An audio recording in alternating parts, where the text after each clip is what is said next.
Assalamualaikum warahmatullahi wabarakatuh. Yang terhormat Bapak Fidian Abron MPD selaku dosen pembimbing mata kuliah akhlak dan tasawuf serta teman-teman semua yang saya banggakan. Pertama-tama marilah kita panjatkan puja dan puji syukur kehadirat Allah Subhanahu wa taala yang telah memberikan nikmat di atas segala nikmat. Dan tak lupa pula salawat serta salam selalu tetap tercurah limpahkan kepada Nabi Agung Muhammad sallallahu alaihi wasallam. Di sini kami dari kelompok 1 kelas PSPM 2D akan menyampaikan materi tentang pengertian akhlak, moral, dan etika.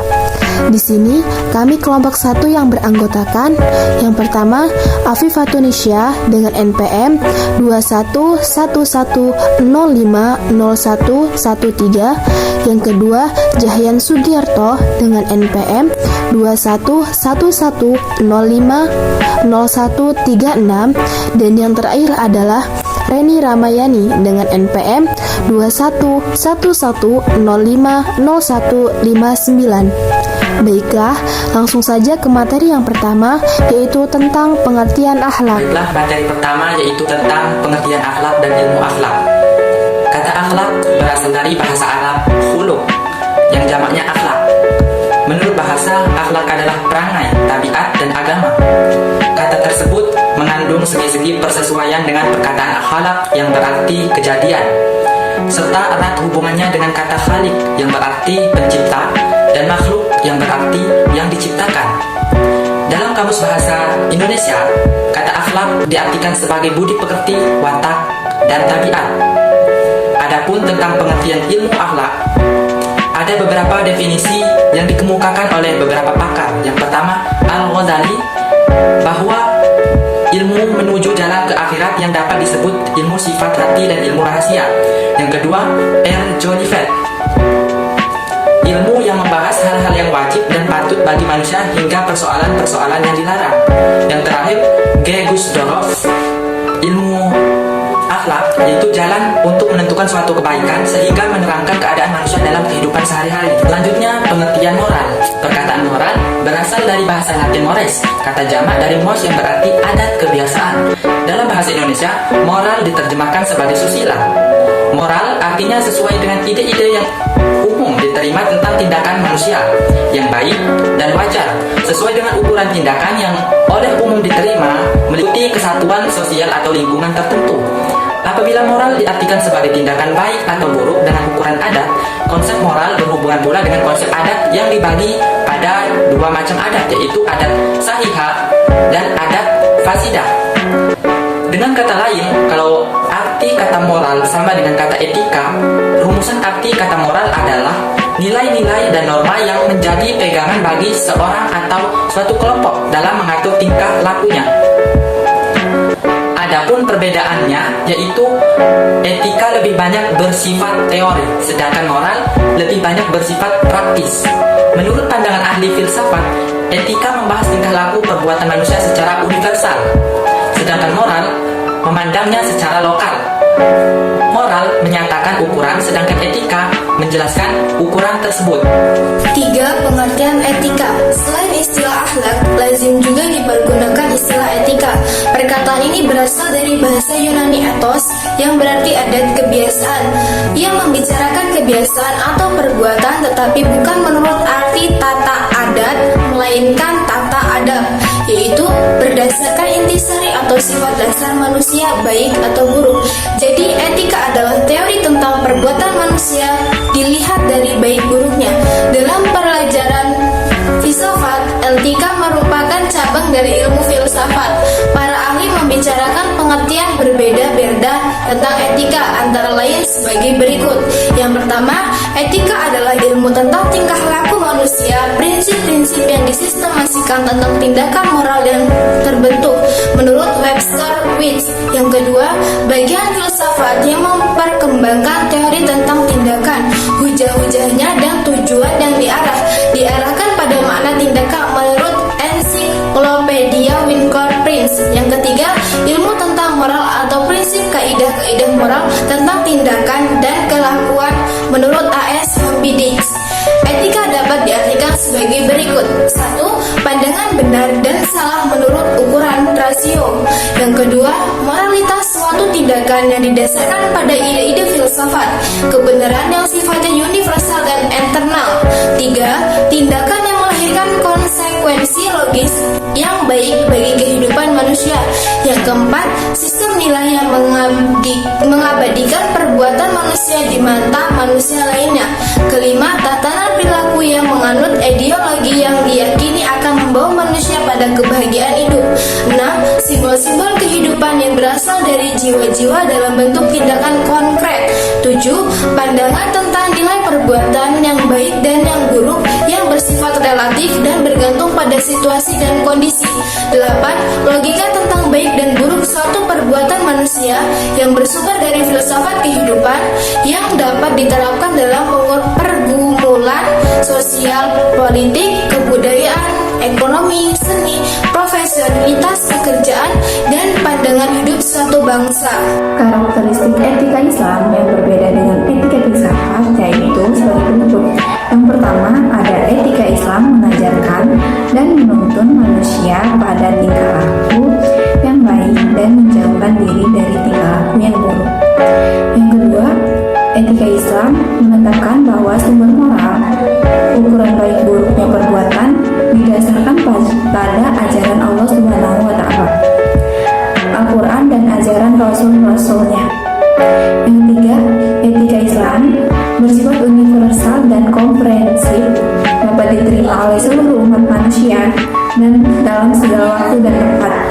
Yang keempat, dengan rumus-rumus yang praktis dan tepat sesuai dengan fitrah atau naluri dan akal pikiran manusia, etika Islam dapat dijadikan pedoman oleh seluruh manusia. Yang kelima, etika Islam mengatur dan mengarahkan fitrah manusia pada jenjang akhlak yang luhur dan meluruskan perbuatan manusia di bawah pancaran sinar petunjuk Allah Subhanahu wa Ta'ala. Selanjutnya, perbedaan dan persamaan antara akhlak, moral, dan etika. Yang pertama, perbedaannya. Nah, selain persamaan antara akhlak, etika, dan moral, ada beberapa segi perbedaan yang menjadi ciri khas masing-masing. Yang pertama, akhlak merupakan istilah yang bersumber dari Al-Quran dan As-Sunnah. Nilai-nilai yang menentukan baik dan buruk, layak atau tidak layak suatu perbuatan, kelakuan, sifat, dan perangai dalam akhlak bersifat universal dan bersumber dari ajaran Allah Subhanahu wa Ta'ala. Sementara itu, etika merupakan filsafat nilai, pengetahuan tentang nilai-nilai dan kesusilaan tentang baik dan buruk. Etika bersifat temporer, sangat bergantung pada aliran filosofis yang menjadi pilihan orang-orang yang menganutnya.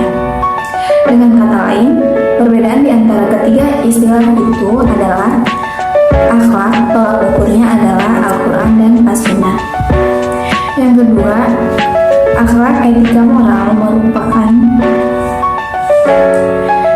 etika tolak ukurnya adalah pikiran atau akal, sedangkan moral tolak ukurnya adalah norma yang hidup dalam masyarakat.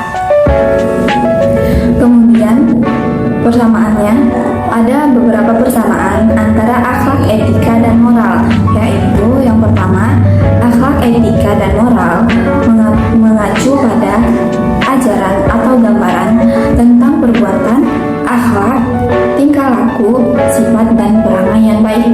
Yang kedua, akhlak, etika, dan moral merupakan prinsip atau aturan hidup manusia untuk mengukur martabat dan harkat kemanusiaan. Yang ketiga, akhlak, etika, dan moral seseorang atau sekelompok orang tidak semata-mata merupakan faktor keturunan yang bersifat tetap dan konstan, tetapi merupakan potensi positif yang dimiliki oleh setiap orang. Selanjutnya, perbuatan yang mencakup akhlak, moral, dan etika. Dalam kehidupan sehari-hari, kata akhlak sering disamakan dengan kata etika dan moral. Contohnya begini, sebagai ungkapan sehari-hari, kita suka mendengar orang itu etikanya tidak baik atau anak itu moralnya tidak baik. Padahal dalam dunia akademik, moral dibedakan dari etika. Menurut Franz Magnus Suseno, moral adalah tuntunan, khatbah-khatbah, patokan-patokan, atau kumpulan peraturan dan ketetapan, entah itu lisan ataupun tertulis, tentang bagaimana manusia harus hidup dan bertindak agar ia bisa menjadi manusia yang baik. Sedangkan etika adalah filsafat atau pikiran kritis mendasar tentang ajaran-ajaran dan pandangan-pandangan moral. Dengan demikian, etika lebih bersifat pemikiran filosofis, sementara moral adalah praktiknya.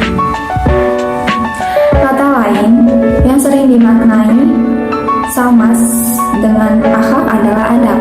Contohnya begini: ungkapan anak itu tidak beradab, yang maksudnya adalah tidak bermoral atau akhlaknya tidak baik.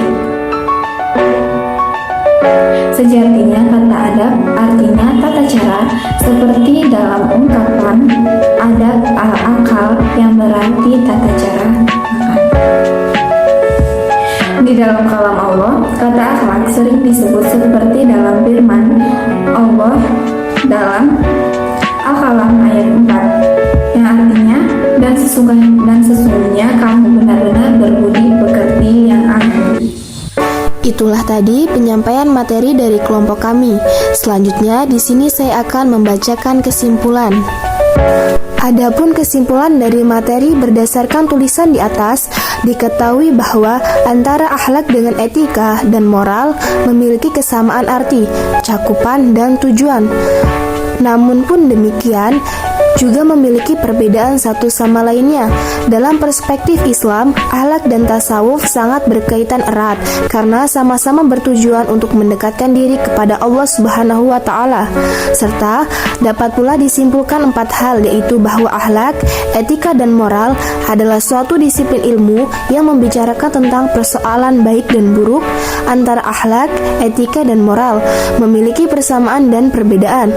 Persamaannya adalah sama-sama mengkaji masalah baik dan buruk, sedangkan perbedaannya adalah terletak pada landasan yang dipakai.